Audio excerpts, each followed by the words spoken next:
নমস্কার, কেমন আছেন আপনারা? আবার আপনাদের সামনে আমি নতুন এপিসোড নিয়ে হাজির হয়েছি। আশা করি আপনারা সকলে ভালো আছেন। আগামী দিনে চলার পথে যারা অ্যাস্ট্রোলজিতে বিশ্বাস করেন, মানেন, তাদের জন্য এই এপিসোড। যারা বিশ্বাস করেন না তাদের জন্য তো নয়, তারা বিশ্বাসই করেন না। কিন্তু মনে রাখবেন, অ্যাস্ট্রোলজি হচ্ছে একটা অঙ্ক। এই অঙ্ক আমাদের জীবনটাকে মিলিয়ে দেয়। এর পুঙ্খানুপুঙ্খ যে বিশ্লেষণ, সেই বিশ্লেষণ নিয়ে আগামী দিনে আপনাদের অনুরোধে আরও অনেক তথ্য সমৃদ্ধ অ্যাস্ট্রোলজির বিভিন্ন দিক, জ্যোতিষের বিভিন্ন দিক আমি তুলে ধরব।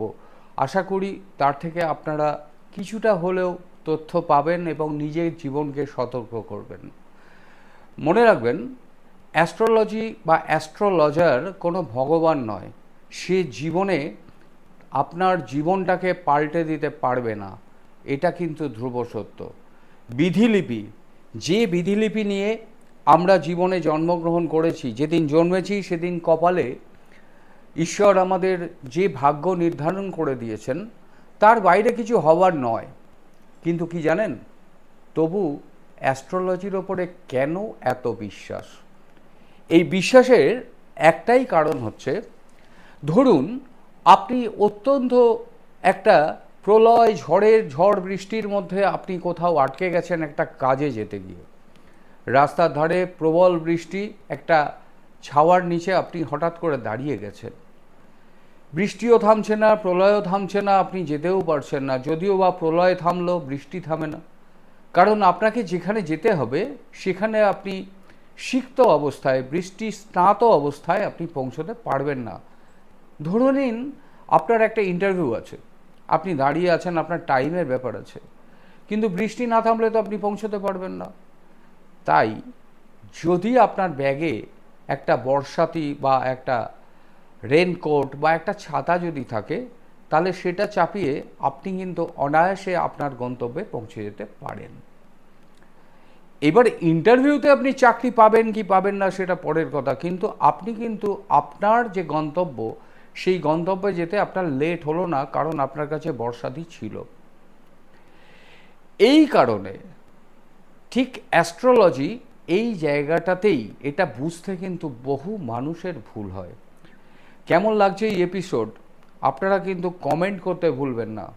কমেন্টের মাধ্যমে ভালো খারাপ যাই হোক আমাকে সমৃদ্ধ করবে আগামী দিনে কিসের ওপরে, কোন কোন বিষয়ের ওপরে আমি এই তথ্য সমৃদ্ধ জ্যোতিষ সম্পর্কিত আলোচনায় অংশগ্রহণ করব, আপনাদের সামনে উপস্থাপন করব, যাতে করে জীবনে চলার পথে একটু সতর্কতার সাথে আপনারা পৌঁছাতে পারেন। আজকে যে বিষয়টাই আমি আলোচনা করতে চাই সেটা হচ্ছে এই যে 17ই অক্টোবর থেকে আগামী 27শে অক্টোবর, এই যে 10টা দিন, এই 10টা দিন কিন্তু প্রত্যেকটা মানুষের জীবনে অত্যন্ত ক্রুশিয়াল। কেন? কারণ হচ্ছে মঙ্গল হচ্ছে একটা অগ্নিকারক গ্রহ, রবি হচ্ছে একটা অগ্নিকারক গ্রহ। এরা দুজনেই কিন্তু এখন তুলা রাশিতে বর্তমানে অবস্থান করছে। তুলা রাশি হচ্ছে বায়ুতত্ত্বের রাশি, বায়ুতত্ত্ব, সেখানে অগ্নিকারক গ্রহ অবস্থান করছে মঙ্গল এবং রবি। মনে রাখবেন, আগুন যখন বাতাসের সংস্পর্শে আসে তখন কিন্তু তার প্রবাহ আরও বেড়ে যায়, আগুন কিন্তু আরও জ্বলে ওঠে, দাবানলের মতো ছড়িয়ে পড়তে পারে। সুতরাং এই 17 থেকে 27 তারিখে বৃহস্পতি 27শে অক্টোবর যখন কর্কট রাশিতে এসে উপস্থিত হবে, তখন তার পঞ্চম দৃষ্টি কিন্তু ওই তুলা রাশিতে পড়বে এবং তার ফলশ্রুতি হিসাবে কিন্তু মঙ্গল এবং রবির যে দাপট সেটা অনেকটা কমবে এবং এই যে দুর্ঘটনা ঘটার বা একটা ঘটনা যেগুলো আমরা আশা করি না, আচমকা কিছু বিস্ময়কর দুর্ঘটনা আমাদের ঘটে যেতে পারে। এখানে সুইসাইডাল টেন্ডেন্সি অনেকের মধ্যে বেড়ে যেতে পারে, অনেকের বাড়িতে আগুন লাগতে পারে, অগ্নি সংযোগ হতে পারে, দুর্ঘটনা রাস্তায় যে কোনো সময় যানবাহনের মাধ্যমে ঘটতে পারে। বিশেষ করে যে সমস্ত মানুষেরা বাইক অত্যন্ত কেয়ারলেসলি চালান তারা কিন্তু খুব সাবধান।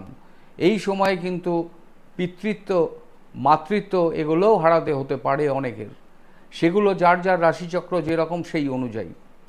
অতএব এই যে 17 থেকে 27, এই 17 থেকে 27 10টা দিন আমি সকলের কাছে, অন্তত আমার এই চ্যানেল যারা দেখেন বা আমাকে যারা ভালোবাসেন, দীর্ঘদিন ধরে যারা আমাকে চেনেন, অন্তত তাদের উদ্দেশ্যে আমি বলতে পারি যে এই 10টা দিন একটু সাবধানতা অবলম্বন করে চলুন। তারপর 27 তারিখের পর থেকে আবার অনেকটা ভালো অবস্থায় ফিরে আসবে, তখন দেখবেন এইগুলো অনেকটাই কমে যাবে। আগামী দিনে আরও বিভিন্ন তথ্য নিয়ে, বিভিন্ন সমৃদ্ধ জ্যোতিষ নিয়ে আগামী দিনে অনেক আলোচনা হবে। আপনাদেরকে আমি দিতে থাকবো একটার পর একটা। একটু লাইক, কমেন্ট, শেয়ার করবেন, তাহলে আমি বুঝতে পারবো আপনারা ঠিক কী নিয়ে আলোচনাটা চাইছেন। সেইভাবে আমি নিশ্চয়ই আগামী দিনের অনুষ্ঠানগুলোকে এগিয়ে নিয়ে যাব। তাহলে আজকের মতো এখানে এই এপিসোড শেষ করছি। আপনাদের সকলকে আন্তরিক শুভেচ্ছা, অভিনন্দন, প্রণাম জানিয়ে আজকের এই এপিসোড শেষ করলাম।